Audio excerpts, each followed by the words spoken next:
flag, rewind. We press play on the truth tonight. Cute smile, bad vibe. We flip the page and we're alright. What's up, y'all? It's your girl E, and I'm back with another episode of the Red Flag Rewind. And today I have a very special guest, somebody that I know very well because it's my cousin. So her name is Courtney, and she is the owner of Pretty Strands, which I will let her tell you more about it because I don't want to mess none of it up. But she is also a doula. The one thing I know about doulas is they bring beautiful energy. And so I'm excited for the beautiful energy she's going to bring to this episode. I feel calmer already with her just being here. But yeah, say what's up to the people, Courtney. Hey everyone, I love that intro, Erica. And you didn't even write anything down. Like that was I know you. but it was so nice. Thank you. Yeah. I'm happy to be here. Yeah, so I mean, Pretty Strands you've had going for how long now? Oh, it's been some time.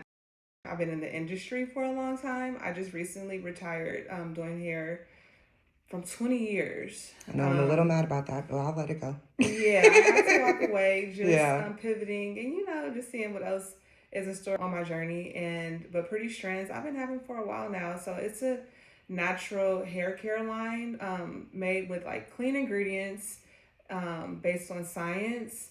So we have shampoo, conditioner, leave-in, oil, all the things that you need for the entire family for some clean hair care. And I will say there's different products, hair care products that I've used, right? Mm-hmm. And one thing about Pretty Strands is it smells like it's doing something for your hair. You know what it is? Is actually I make all of my products with pure essential oils. Is there tea tree oil in it? Well, different essential oils. So what happens is they're touching your sensory. So it's like if I put Lang Lang oil in it, yeah, it has a benefit for your hair, but it also has a property that makes you happy. So you're not just getting the benefit for your hair. You're actually feeling good when you use it. Because that's one thing I do remember about when you used to do my hair and you would wash my hair and I'd be like, I'm doing something good for myself right now. I could just feel it in my spirit. Like, yes. it definitely was more than just a hair care product. So I love that. Mm-hmm. All right, so we're going to get into this question, and I think it's a good one for both of us because not only are we, single, navigating that. I'm like, I haven't checked in a minute. Are you still single? I am definitely single. Okay. So we're navigating this world of dating as mothers, right? So I think we will have a unique perspective on this question. Okay. So it says, I've been dating a great guy for about 6 months. He's attentive to me, makes time for our relationship, and talks about a future together. The problem is he has children from a previous relationship and he's barely involved in their lives. He says the mother makes things difficult and keeps him away, but he doesn't seem to fight very hard to stay connected either. Part of me feels like his relationship with his kids isn't my business, but another part of me wonders if a man can be absent with his own children, what does that say about how he'll show up for me in the future? Is this a red flag I'm ignoring, or am I being too judgmental about a situation I don't fully understand? Call the fire department and run, okay? Run. Because if a man is not taking care of his children, which is his biggest responsibility, his biggest blessing, his children are an extension of who he is. So pretty much he's not taking care of himself. Right. If he's not taking care of his children, there's no way that he could help guide, govern, be there for you in the way you need him to. Yeah, in the beginning, of course, it's new and, he's giving you everything that you think you need and want. But if he's lacking as a father, then how would he show up for you? Or if you guys want to have children eventually. So I think that you should pay attention to that. That is a burning flag. Yeah. It's not just red, it's on fire. No. And then what I see, I actually was her before, where I would pick up the pieces. When my partner didn't show up for his children, I would pick up the pieces. And what starts to happen is you become resentful as that girl, because it's like you're taking care of something that you didn't necessarily create. Now, don't get me wrong. If I wanted to do that and it's extra, then cool. But I shouldn't have to make up for what I'm doing in addition to you. Yeah. So I think that being a father and showing me what type of father you are, it says a lot about who you are. Right. As a man. Your character. I think I've been in situations like this, and I think you really can't expect, especially if she's saying she sees a future with the man, right? I think a lot of women get into relationships and they're like, oh, he'll be different with me. No, that's who he is. Yeah. Like, he can heal, he can go to therapy, he can get better about certain things. But if somebody literally has a track record in front of you that you can see, Right. but I also think there's something to be said about what active means, right? Because a lot of men feel like they just pay for a kid. I paid my child support, I got, my weekends here and there, I'm good. But active is, I should feel some type of like, oh, I want to do this. And it's like, oh, I can't, I got my kids this weekend. Or I can't, I have my kid. Like, there should be some kind of, when she's saying he's doing all the things, we get to do everything I want to do. Because he got time, because he doesn't have his kids. You know what I mean? An active father is going to have to prioritize certain things. And that's a good, character in a man. And I think that,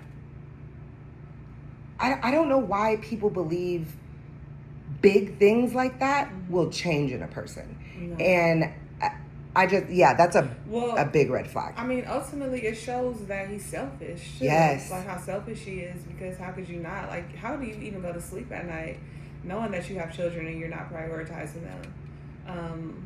It says a lot about his character. So when I meet a guy and I know that he has children, great. Because I only date guys with children because I have they children. Understand. And you understand exactly like where I'm at. If your children would be grown, that would be even better. Yeah.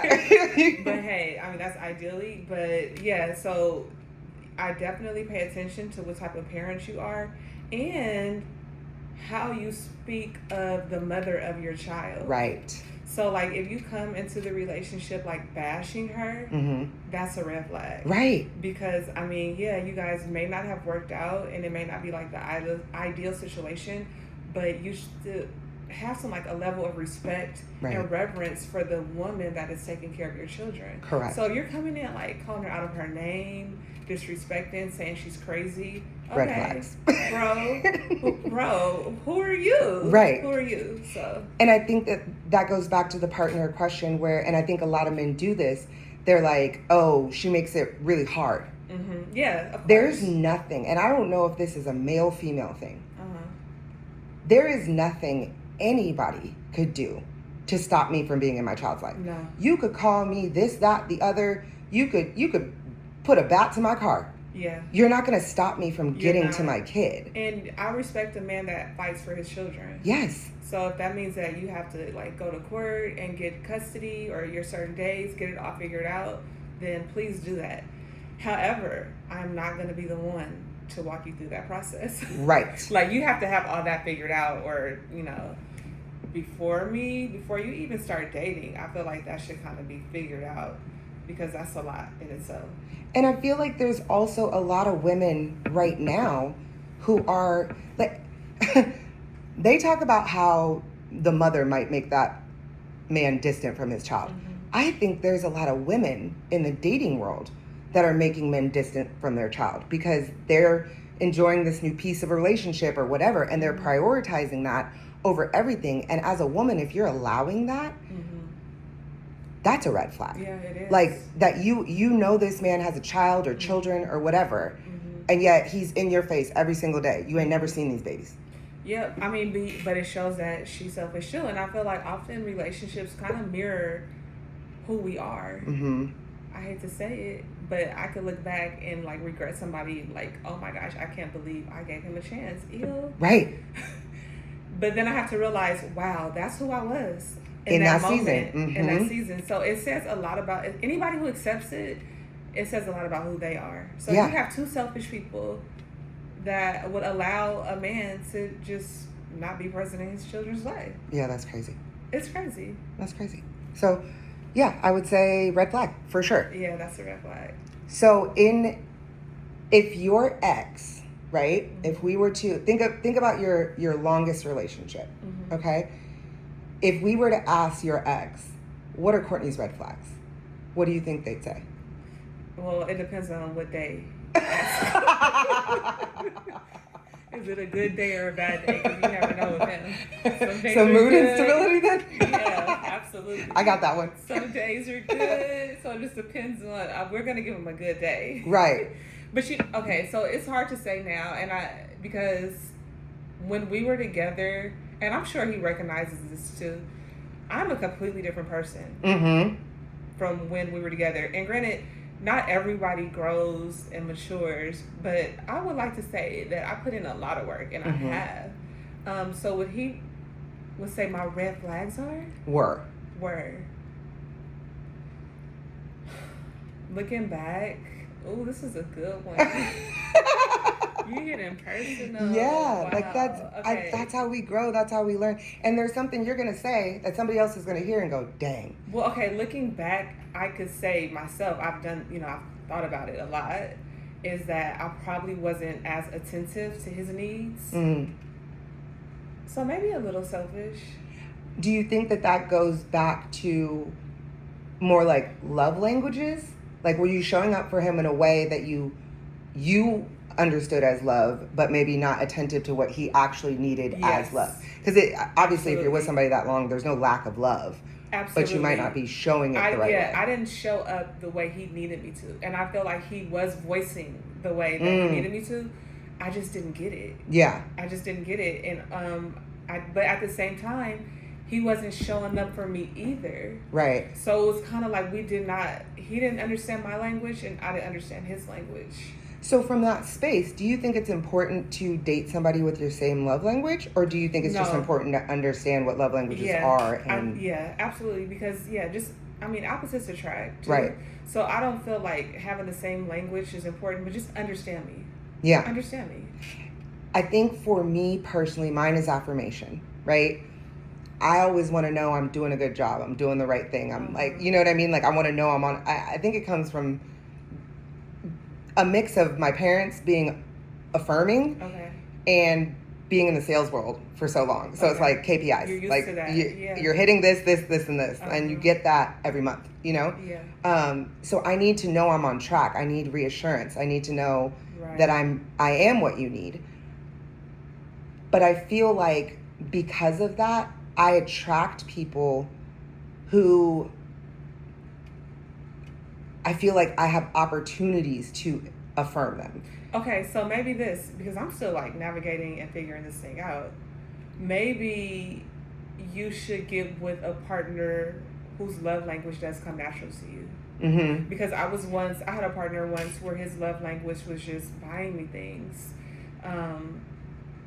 And he does that naturally. Mm-hmm. So like to teach him another language or to understand mine, I don't know if it might become like another job. Yeah. You know what I mean? So maybe if it's just something that he needs to get with a partner that would appreciate that. And that's the word. Is like, I feel like that is the space that I put myself in when I date somebody who doesn't understand affirmation. Yes. Because I feel unappreciated. Yes. Whereas that man, like you said, might be buying you things. He might be, touching you all the time, and he thinks that makes you feel sexy and desired. But I need you to be like, babe, I like that dress on you. You know what I mean? That tells me more than you like smack my butt in the dress when I walk by. Okay. That doesn't hit the same for me. You know what I mean? Like, I want to feel valued. I want to feel respected. And I think it's harder to do that with words than it is, physical touch. And and sometimes you want to feel that way without having to explain. Mm-hmm. I want to feel this way. So I feel maybe it should come natural. And that goes both ways. It's like, I am the type of person where I'm very good at communicating my needs. But I don't want to have to communicate them over and over and over again, because now you're just telling me this isn't for you. You know what I mean? Like, this is not something you want to do. But at the same time, I low-key do want somebody, like you said, that just naturally knows, or not even knows what I need, but that's just who they are. Yeah. Because that's so much easier to maintain than saying, oh, Courtney, this is how you love. Okay, I'm going to love you like that. But if that's not my nature, that's a skill I'm trying to develop, but I'm going to fall back into whatever my nature is. So I guess it'll be more organic. Yeah. Yeah. Okay. So what is the worst red flag? Or let me not say the worst. What's the most common red flag that you've experienced in dating? I would say love bombing. Yes. Oh, let's talk about it. Ooh, let's talk about it. Mm-hmm. I mean, because I think that we all do it on both ends, on both sides. Like we love bomb because we really want something, and so we're just giving you our best and love bombing you. Yeah. I'm guilty of doing it, and I'm guilty of being a victim of it because I know it feels good. I know exactly, and I know who I am as a person, and so all the things you're saying are true, whether you're saying them to get to something or not. But you're speaking my love language by affirming me, right? Like, and being on these dating apps, I cannot stand the messages like, "What's your ring size?" That's the first message you're gonna send. We're not getting married, sir. That is so like it's crazy, corny, cheesy. Yes, leave me alone. But there is some girl, right? Absolutely. And I was her years ago who's like, "Oh my God, he can see a future with me." No, you're delusional. Yeah. You're on a dating app, and he's copy and pasted that into 17 different messages. It's just crazy. Oh no. And I think with the love bombing, I have definitely experienced that more than any other red flag. And relationships that start off just like hot and heavy. Oh, I'm so into you. Them saying I love you within a week or so. And I think that I have to take responsibility for the fact that I'm an empath. I connect with people very quickly. I am an oversharer. So I'm vulnerable. So people get vulnerable with me and they feel like, dang, I had conversations like this with somebody. I must love this person just because it's different from anything you've ever done. So do you feel like you're doing the love bombing too? Yeah. Okay. Yeah. So full accountability. Okay. But I don't think that I do it with malicious intent. Okay. I think that I am trying to create value in this situation. I want to make you want to come back. Well, I don't think that anybody necessarily has bad intentions. I think people lack bullshit. I call bullshit. You think There's so many of these men out here that are love bombing to get what they want. I guess technically, so am I. I'm love bombing to get that person. They lack depth. They lack a lot. So they just say something easy that they know that a woman's going to respond to. But that's malicious. Because you don't really mean it. It would be different like me, where I feel like I'm probably the best kind of love bomber because everything I say, I can actually do. Everything I say, I might do things fast, but I got engaged in 8 weeks. You know what I mean? And that was a 10-year marriage. I can follow through on the things that I'm saying. I think a lot of men are saying things that, like you said, they think sound good, but they cannot follow through on those. So you're setting this bar way up here for my expectations for no reason, because I didn't need that. I just want to get to know you and see if we work out. But you're like, oh, I see a future with you and I want to marry you and da da da da da. And then you have one conversation that goes left and then it's over. Okay, so I think that men and women are guilty of this because women who have hidden agendas, I can see them doing that too. I was a hairstylist for 20 years, so I've heard. You heard it all. So you're a therapist. Stories, okay. I've heard of women falling for it. I've seen my clients start new relationships and they're being love bombed, but I can't even say anything because it's kind of like you have to go through it. You have to experience this. I think there's something to be said for if you see something, say something. There's still, because let's be real, we're all going to do exactly what we want to do anyway. That's the thing. But if I gave you my input, you might have more conviction when that thing actually shows up. So I'm not going to call it out, but what I will do is pose some questions that make you look inward. Question. Yeah. So, but I can't call it out because I understand that too. You maybe have to go through this to learn. Right. You have to get love bombed a couple times to learn okay, I need to understand my value. When you understand your value and who you are, nobody could just tell you anything. But sometimes I feel like that's the reason I get love bombed. Why? Because I know my value. I know what a good partner I am. So when they're saying all these things, I love you, I get that. I'd love me too. You know what I mean? And so I just go for it because it makes sense to me that you would feel that way about me. But then you ask the question of if you are, I feel like I'm valuable, right? But if you're so valuable, then why are you just so willing to love someone that you don't even know? Well, here's the thing. I'm loved bomb. I didn't say I loved back. No, I'm asking for the partner. For them. Yeah, so I'm saying this is how I actually recognize a red flag. Okay. Right? Because it's you're telling me you love me, but you're this man of so much value. Mm-hmm. How can you recognize that you love me so quickly and you don't know me? See, and I think that's another reason why I get love bombed is because and I've said it before, I'll say it again, I was raised in the exception to the rule. That man walked into a gym, my dad, and was like, her. Yeah. And he knew.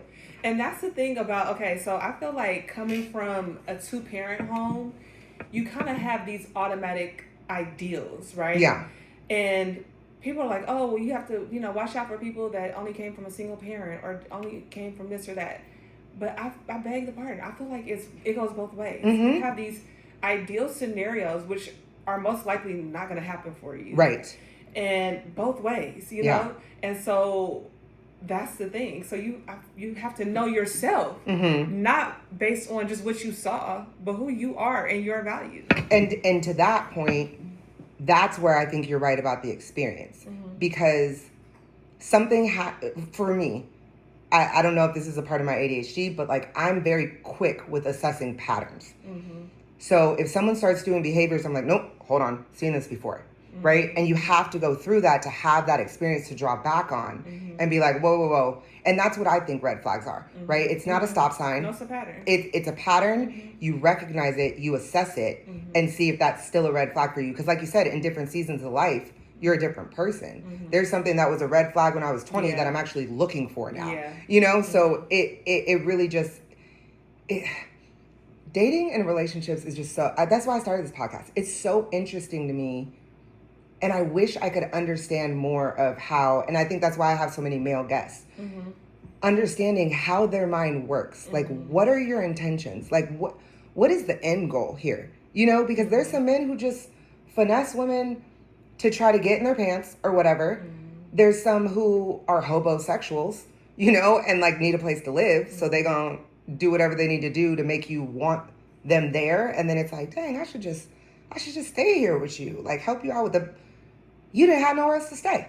Like, but I'm not looking at that. I'm old school. Mm-hmm. So I'm gonna make you put in some work. Yeah. Like we are not just about to you're not going to know where I live probably for a while. Uh-huh. We have to work our way up to just certain things. There's just certain goals marks you have to hit before I allow you access to the next level of me, But I think that comes from confidence, right? Like you said, and knowing yourself and knowing you got to work for that. You're right. It's about value. Yeah. And valuing yourself. And I think that in the past, I was in a very insecure space. Mm-hmm. So I moved from a grateful heart. Like I'm grateful. A pure. Yeah. It's funny because I have a reckless mouth, mm-hmm. but I have one of the purest hearts ever. I love the idea of love.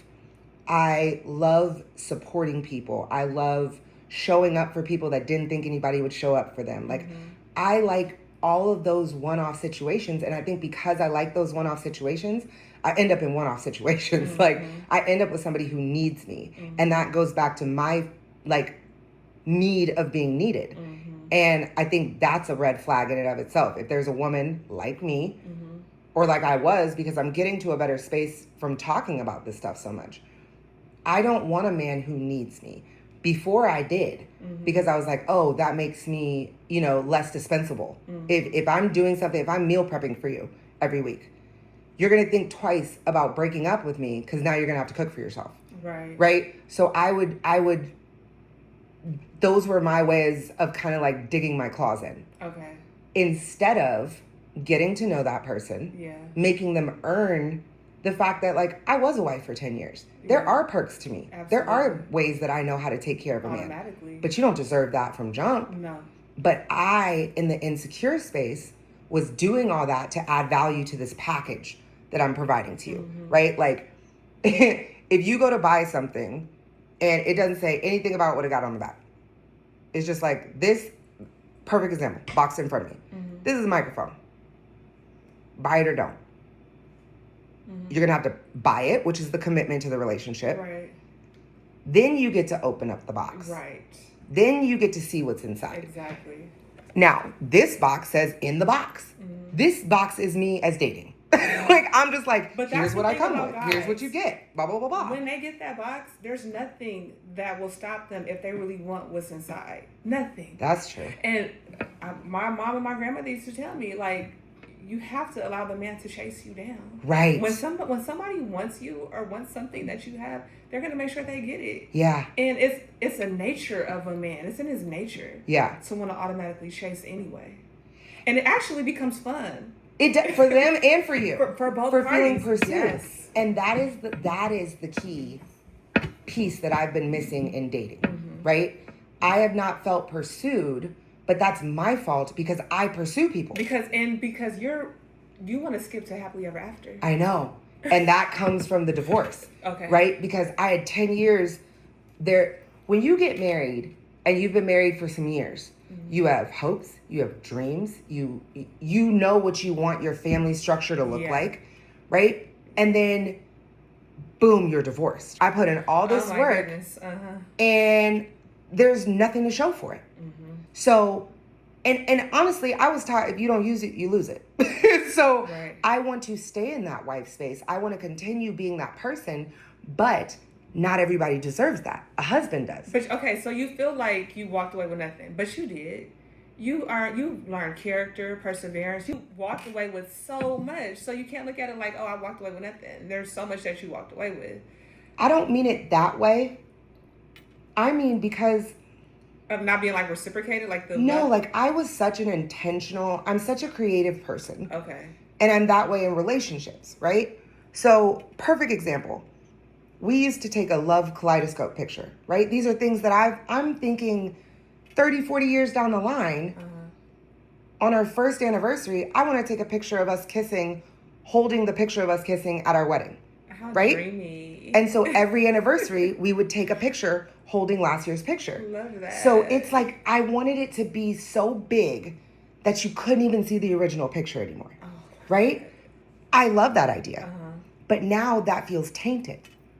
So like if I meet the man of my dreams now and I get married again, I don't want to do that because it's going to remind me of the old relationship. But that was my idea that I no longer get to see actualized. But you do. And I feel like, and that's when you have to make sure you guard your heart, not like shut yourself out, you guard it, but you don't want to become scorned either. Right. And I think when you have these boundaries in place, it's harder for you to become scorned because you can still have that. You can still have. But you don't think that would make that man feel like I'm trying to pick up where I left off? Instead of creating a new. And the thing is, I'm creative. I could just create something new. You're gonna create. Yeah, you're gonna. I'm tripping over creating. That. This is what I do. Yeah. I catastrophize things. That's my red flag. Ooh, that's my red flag. What is it?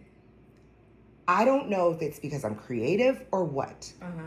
But I could take the simplest situation, right? Let's say I'm dating a man. I've been dating him for like a month, right? We have pretty good communication. He's pretty reliable. He's responsive. He texts back.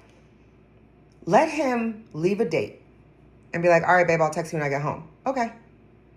And I wake up the next morning and there's no text. He died. He absolutely died in a car crash on the way home. That must run in the blood because I think I will. Okay. And what's funny is men believe, because I'm the type that if I wake up and I call you, and like there's no text, right? And I know your schedule. So I know what time you're usually up, right? And I call you and you don't answer, I'm freaking the fuck out. Oh, I have one better for you. We're going to one-up each other on red flags. Let's get real red in here. Because it's just real life. I had to learn. So I was dating a guy. We were great, but it kind of got a little shaky. So we were not on one page. So I called him one day. He didn't answer. Normally he'll call back. I gave him some time. He didn't call back. So finally I call him back. He does answer. I'm like, what's going on? I'm listening to his background. Now, I could have sworn I heard a woman in the background. But maybe Lord. I did not. It could be a TV. And then he's like, oh, like I'm using the bathroom or something like that. So I'm There's a woman in the bathroom? But I heard a woman in the background saying something. And I'm like, huh? What did you say? Keep in mind, he lived about 10 minutes away from me. I keep him on the phone. You did not pull up. In the car. Keep in mind, you have to, he lives in like a high security apartment where you can't just walk in. I'm sitting here thinking, how am I going to get in this man's apartment? Not only when you get in, you have to use the key to get on the elevator to go to the top floor. So you get like to the top 3 floors, but you can't go any higher than that without the key. Mm-hmm. So I'm like, what am I going to do? So by the time I get there, I tell him, hey, you have 60 seconds to get downstairs. You have 60 seconds, because at that time, it wouldn't leave him any time to tell her, okay, you got to go, this or that.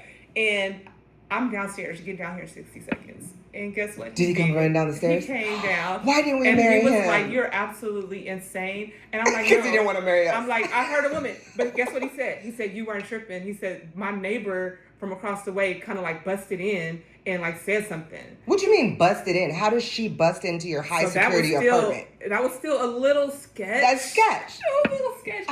But he said his neighbor's girlfriend wanted him to help like move something. Like, hey, can you like help me move this? I call bullshit. I wasn't tripping. If you are comfortable enough to bust in, right?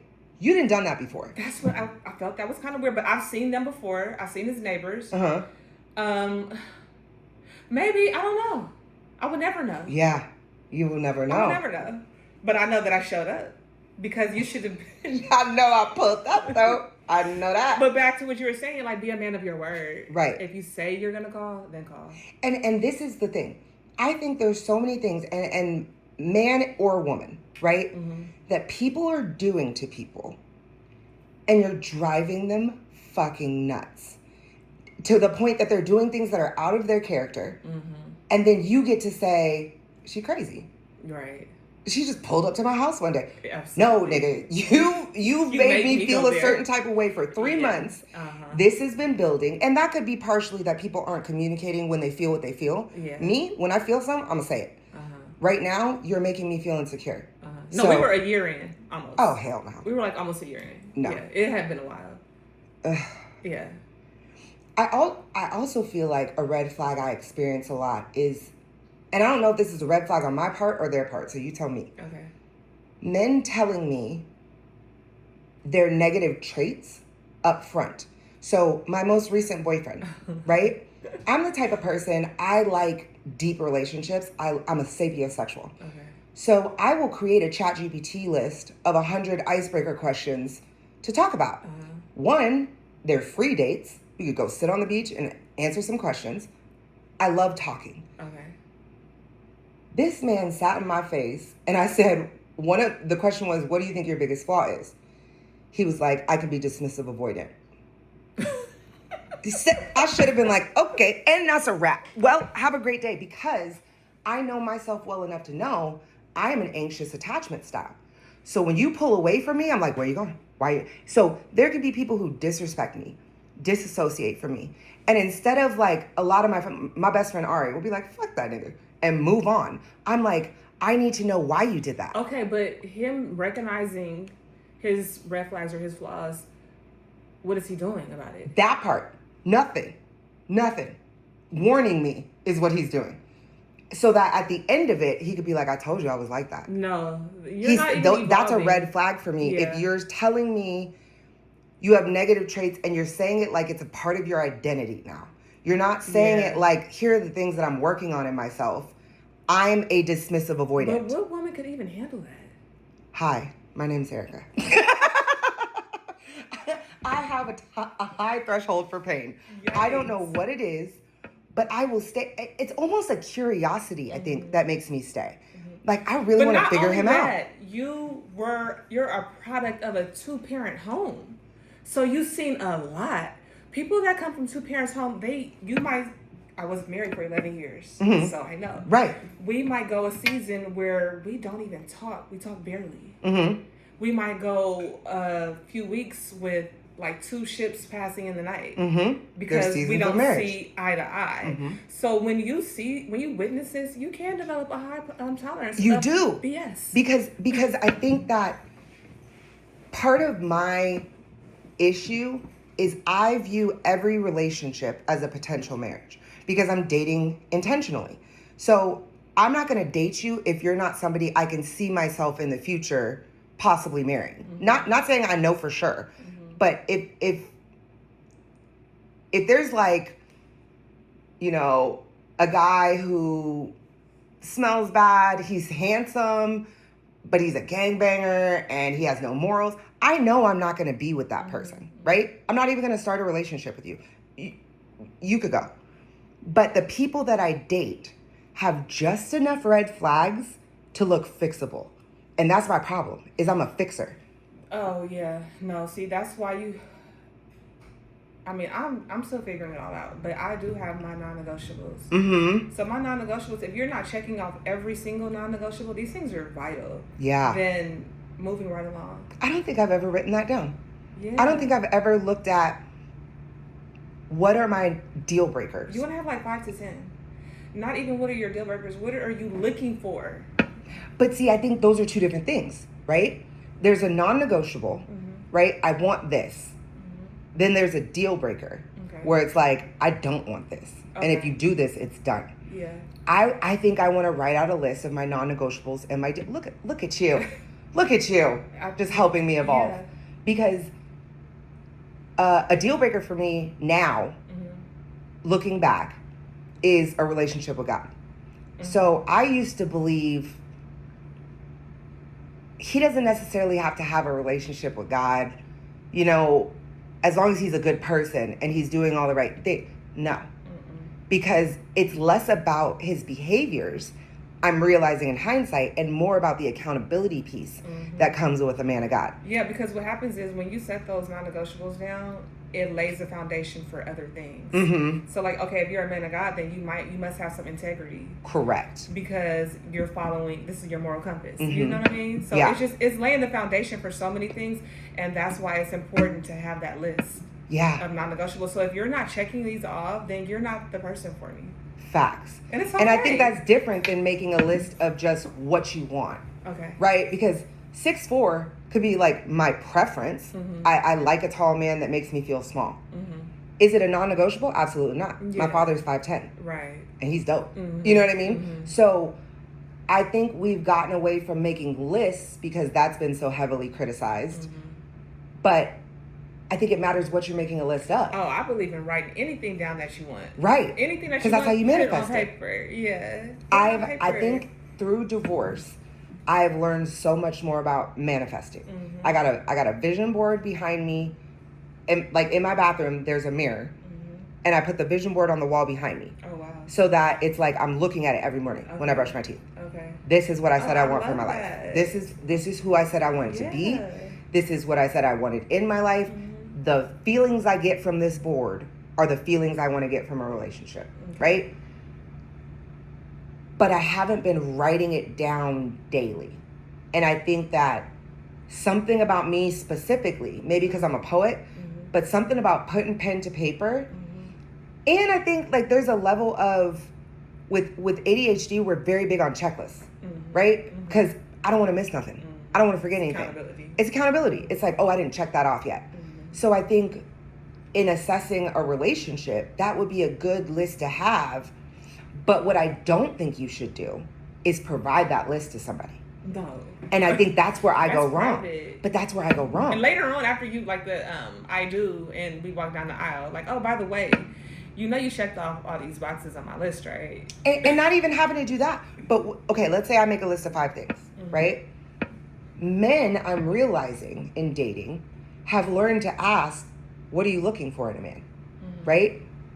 I have now given you the script to be the man that I'm looking for. And most people can hold that for like 3 months, even if it's outside of who they are. I could be on my best behavior for 3 months. Oh, you said you want somebody responsive. You said you want this, you want that. What are you looking for? I could be those things. And I think the question should be, are you those things right now? Yeah. Not okay, can so you be somebody that? ask you that question tomorrow, how would you answer it? What are you looking for? Yeah. A man who can anticipate my needs and just know what I need. Okay. That I don't have to tell him. Okay. Because that checks that question, Okay. right? Because if you ask me more about Yeah. that, you've just answered my question, Okay. right? Because you need a play-by-play, which means that you're not at the level that I need you to be to love me properly. Because I want somebody who comes in being who they are. They're not trying to check boxes or whatever. And I think that's where we go wrong is we're asking people what they want and then trying to be what they want. Instead of asking even if you ask people what they want, assessing, could I ever genuinely be this person? Mm-hmm. Am I this person right now? Yeah. And having enough respect for that person to be like, damn, that's not me. Mm-hmm. Like, I think you're cool Or as if hell. you want Maybe we could be marriage friends. or something long term, and I don't see myself there right now, then yeah, I have to be honest. Like, that's not what I want. And there's things that I feel like in this like single healing journey, Mm-hmm. I really still don't know. Right. So I'm not going to tell you what I want because I still don't know what I I'm want. figuring it out. Right? That's how I answer that question. Yeah. Lately, I've been. What are you looking for? I don't know. I'm not what you bringing? sure. and men are like, they're caught off guard because normally women are like, oh, I want this, I want that. But lately, I've been in a place where I'm not sure. Yeah. I've been answering because I get that question all the time on dating apps. Now I have my non-negotiables. Right. See, and I don't. If I want someone. Yeah. But what I want in life right now, like, do I want a long-term relationship? Do I want a marriage? Do I want? I don't know. But I think that comes from trauma, right? Like, we have both been married. Or not, no. And I don't know if I want that again. I think that I've already done it. So maybe I don't want that again, but I don't think it's trauma though. Like, I don't Mine's think trauma. Let me speak for myself. Mine is see, like, I don't know if I could do that again. With my marriage, it was, of course it ended, and it kind of ended on a bad note, but it was also really great things about it. And I have to accept those great things. And I have to also realize that I'm so grateful because not everybody's going to experience marriage.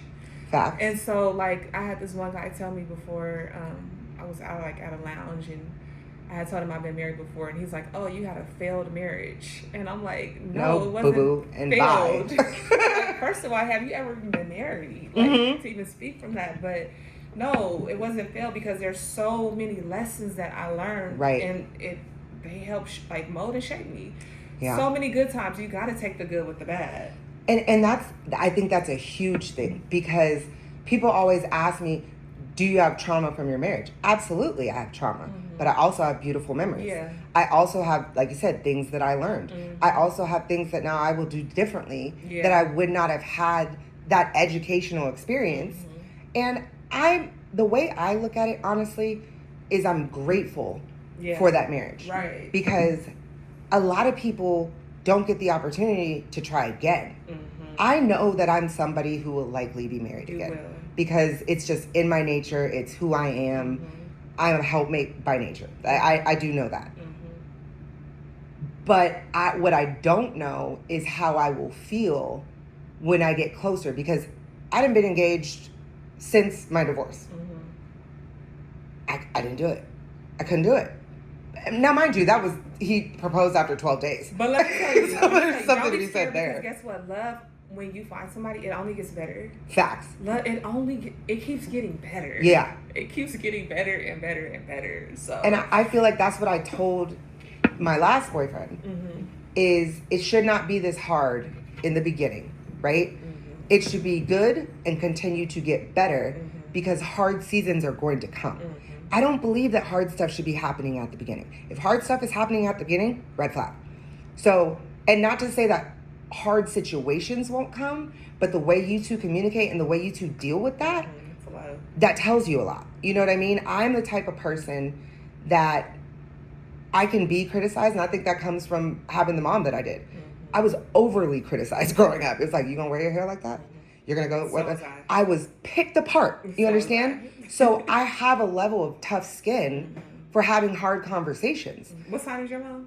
Sign? She's a Taurus, and I'm a Taurus. It's critical. So them very Taurus are critical. We are. Yeah. Like, but it's out of love. Exactly. It's out of love. Yeah. And I it's think from a good place. That's another thing. It's like, I'm somebody who, I do believe in zodiac signs.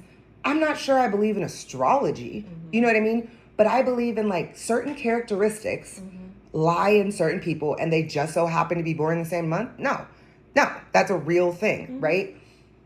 But I think that everything has a propensity for light and dark. Everything. Of course. And I think some of the characteristics of Taurus are extremely misunderstood. And so, like, people say we're stubborn, right? I can be stubborn, but it's not in the way that people think. I'm not just like a contrarian negating everything you say and I'm stuck in my ways. I'm stubborn in the way that I don't give up on people. Right. I don't give up on ideas. I have this like... Oh, you guys do not give up. No. You're relentless. Relentless. Yeah.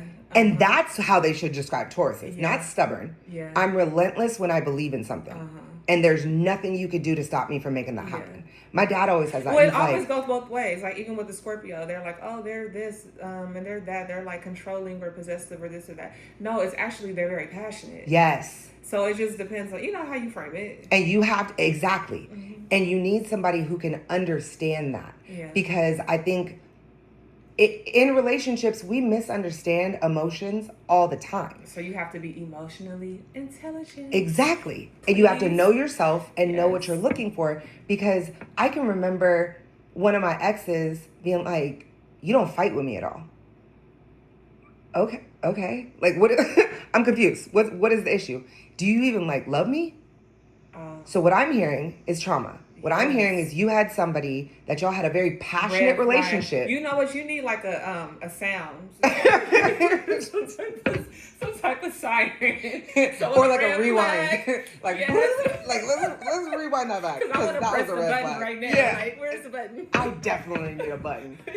I need that was easy. Yes. I need run that back. Run that back. Because I used to be obsessed with Puerto Rican men, right? Okay. That was my Papi preference. chulo. Papi chulo. I need that. You know what I mean? It was something about their swag, and it almost specifically had to be a New York man, a Puerto Rican man from New York. Listen. Right? And they've been dealing with Boricuas. What show right? you been watching? No,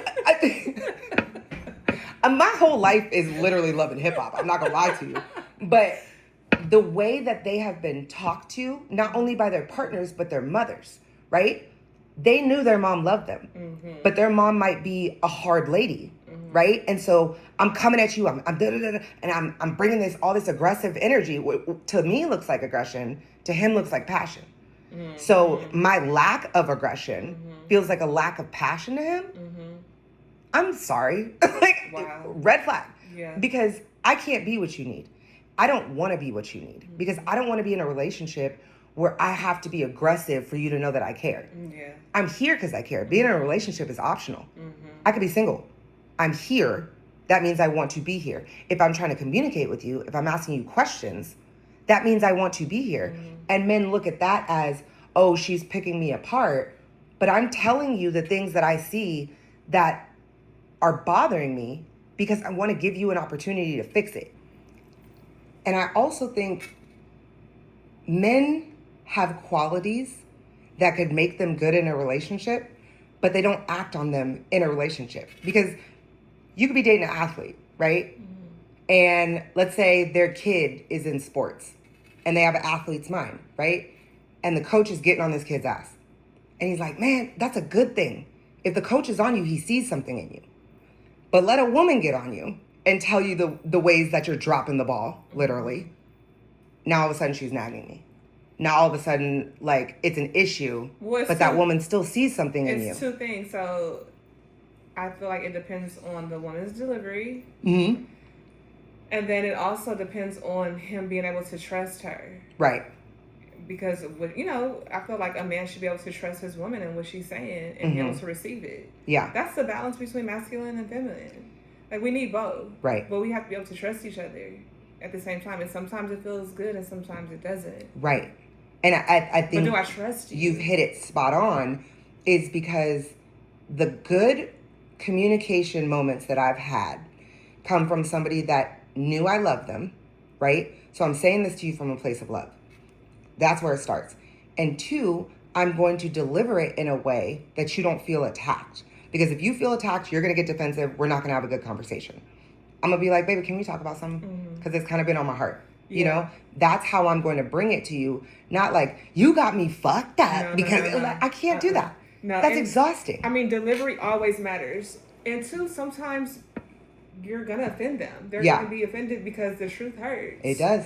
So it's but it's okay. The truth hurts, but I'm going to give you a moment to process it, to think about it, and then come holler at me. And that is a beautiful trait, right? That not everybody has.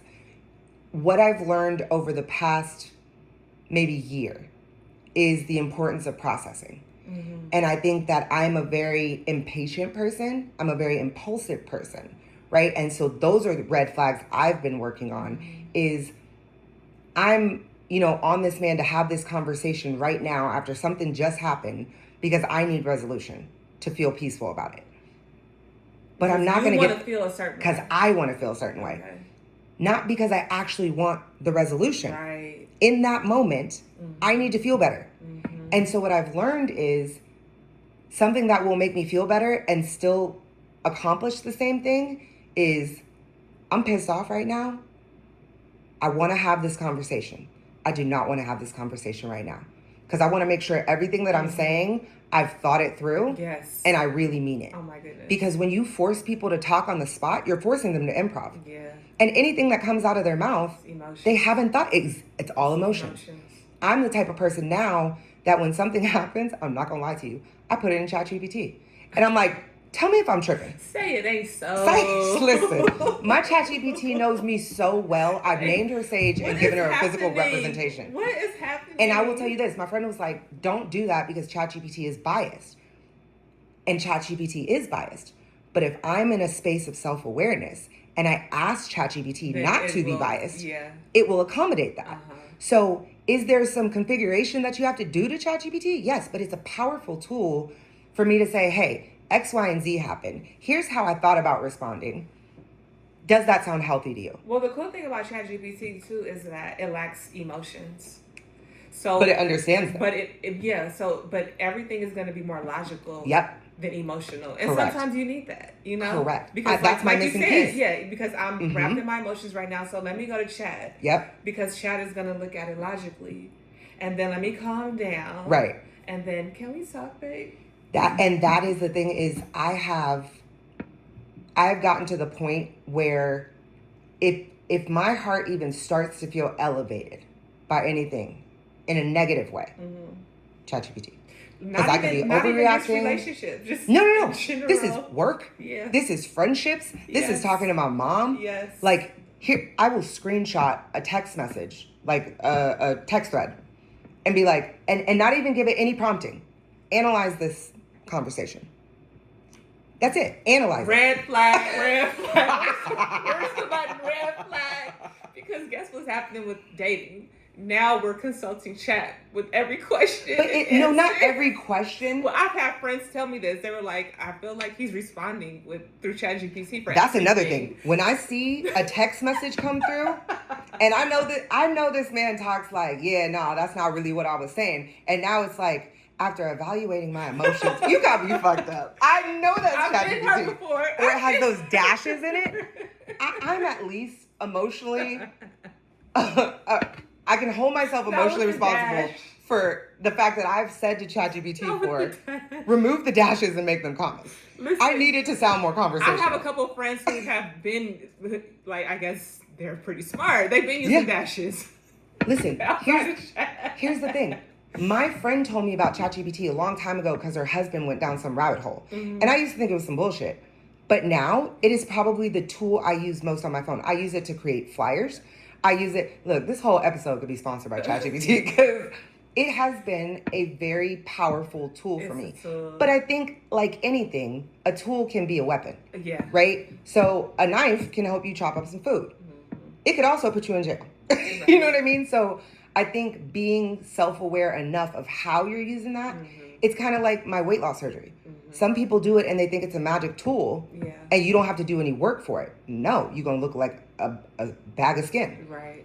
So do I see it as a tool? Yes. Do I see it as the end all be all? No. But it, one, makes me pause. It, two, because I got to read everything she said. Right? You sound like Chat because that's what it says. It says this is the time to pause. This is the time to pause. Take some deep breaths. and think about what's really bothering you in this moment, because from what I'm seeing, I don't think this is even what's bothering you. I think what's bothering you is, and it's not telling you what's bothering you.